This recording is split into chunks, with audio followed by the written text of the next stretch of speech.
Hey guys, I want to talk today about hatchets and their use in survival, bushcraft, and all that. Now, to get into it, the hatchet has never been a mass-produced tool for professional use, and by that I mean you typically don't see loggers running around with hatchets. They typically would use something like a smaller boy's axe or a cruiser axe rather than a small hatchet. Hatchets have always been manufactured to cater to the car camping crowd, the outdoors people who aren't serious users. So typically over the years, hatchets have really gone down in quality.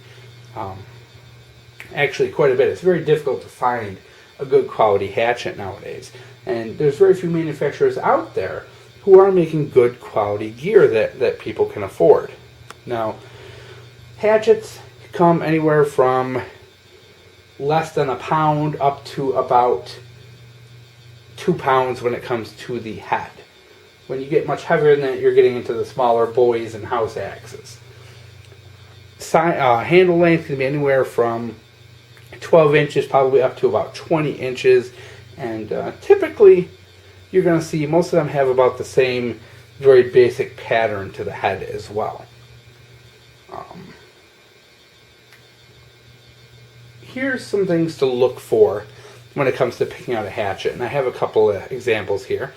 This first one here is this Collins, which is a decent like $15 hatchet. Not bad for a backyard bruiser, but it's got a really nice shape to it. It's got a nice wedge shape with a little bit of flare when you're coming into the cheeks here, which gives it a little extra penetration when it's going in because it has a nice thin bit and then a nice smooth transition into the cheeks, which is where the splitting occurs. So not a bad little shape. Really good for chopping, that kind of shape.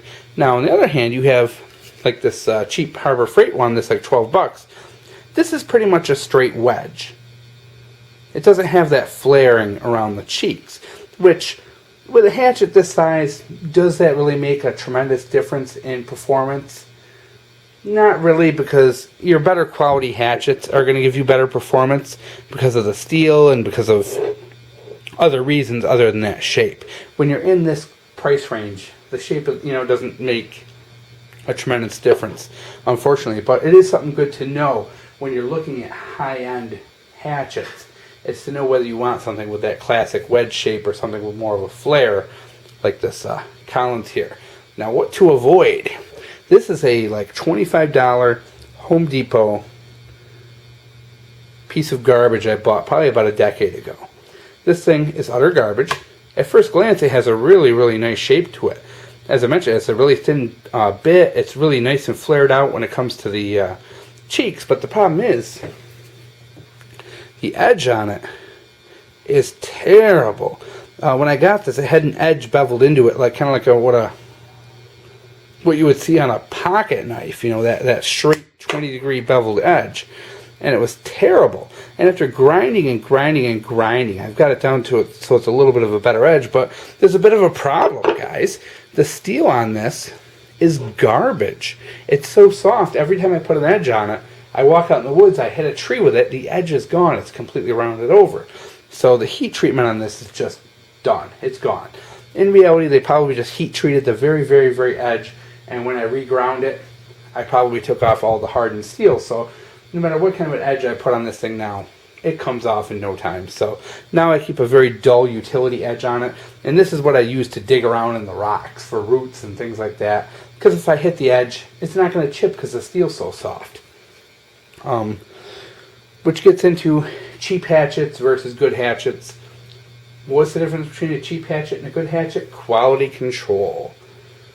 Good hatchets are going to have good heat treatment. They're going to be heat treated nice and far onto the bit. They're going to have good sharpened edges. They're going to be hung properly and correctly. They're going to have a nice straight grained hickory handle with the proper grain alignment for the handle. Like for example, this one here, you can see the grain, a little cockeyed. The grain kind of goes like this at a diagonal angle, but it's okay. Now this Pittsburgh one, which is cheaper, has a really good straight grain to it, and it's actually completely in the right direction, which is kind of impressive.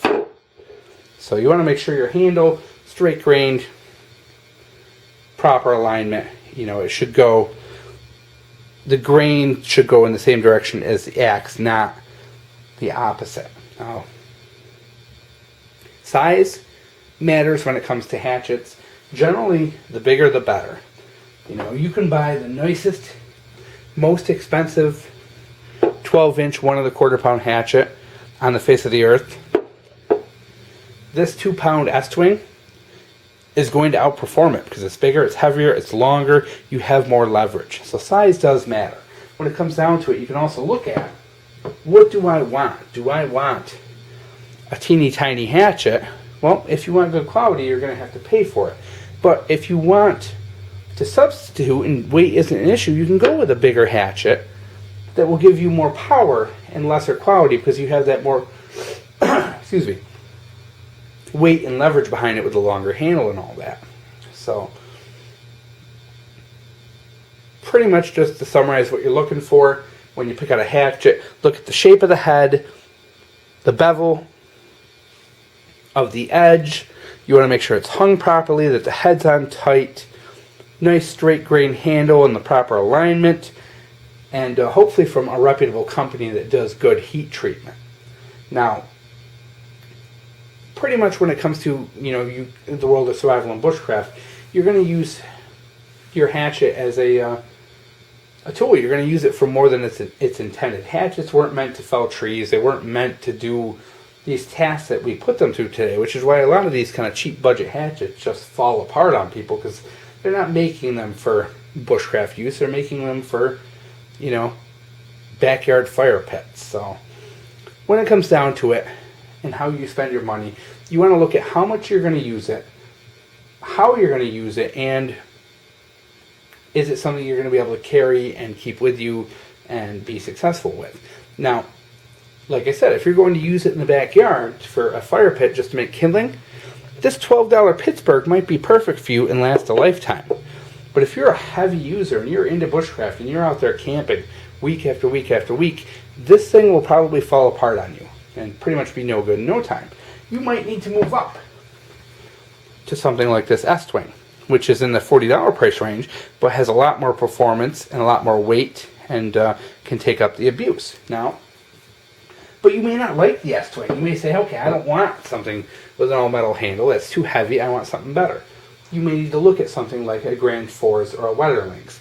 They're the Swedish-made axes and hatchets, still making them to the same very good quality that we did here in America 50, 60 years ago. They've just not lost that quality, whereas a lot of the American companies have given up on quality and are just mass producing these things. Now, you don't have to spend a fortune, guys. You don't need to go out and buy a Gransfors. You don't need to go out and buy a Wetterlings to get a good quality product. There's tons, literally tons, of good used vintage hatchets and axes on places like eBay, flea markets, and estate sales that you can rehandle and turn into very good tools. This actually right here, I've got maybe $15 invested in, and this performs better than any of these here on the table. Performance-wise, it's actually excellent because it's a very good steel. It's Swedish made, so you can get yourself a really good deal with the restoring a vintage axe or hatchet. So, with all that, I've kind of given you some things to look for when you're buying. You know, you really need to pay attention to what you're using it for, what weight you want, what length you want. Take all that into consideration when you're buying a hatchet. And the biggest thing is to bear in mind is it's not an axe. A hatchet is not an axe. This is not meant to take down a tree. You know, yeah, you can take down 6, 8, maybe even a 10 or 12-inch tree with this thing. But it's not meant to do that. It's meant typically for kindling, for shaping wood, for things like that. Taking down branches, taking off limbs, making kindling. That's what they're made for. Now, we as survivalists, bushcrafters, and all that, we want more out of these products. We want these things to be bomb-proof and be great use. But, you know, like I said, if you're going to want that quality, you're going to have to pay for it.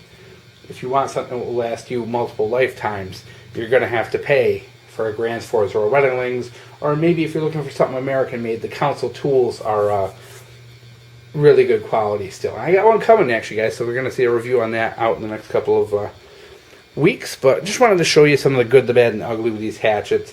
I typically stay away from the fiberglass handles. You know, yeah, they're tough, but I don't like them. But it is a matter of preference. I also don't buy the Gerbers and Fiskars. I think the quality on them is really poor. And, yeah, they perform well, but, you know, I've seen a lot of reviews online where people check the heat treatment, and the heat treatment's really bad on them. I'm not very pleased with them at all, you know. So, overall, if you're looking for a good budget-minded item, get an S-Twing, you know, or find something on eBay to restore. But when it comes down to it, if you're buying things like these cheap foreign-made ones like I have here, I wouldn't count your life on them. I wouldn't be depending on them. And just bear in mind that these things are for backyard use, backup use, maybe throw it in your vehicle. But this is not something you want in your bug-out bag, because they might not be sufficient for your needs. You may need something better. So take that all into consideration. There's nothing wrong with this $10 Pittsburgh hatchet. You know, as long as you get the head on right and all that, it'll probably work great for you. But, you know, unless you're capable of testing that heat treatment to make sure you have a good, properly heat-treated edge, do you really want to survive with that? Not me. So that's why I tend to stick, and the axes I've been using lately are the older vintage ones that I'm restoring, because I do know that they were made with a good quality, and they've lasted a lifetime, and they have a whole nother lifetime left in them. So it's definitely a good way to go. I hope you guys enjoyed just a little look at hatchets and what to look for and how we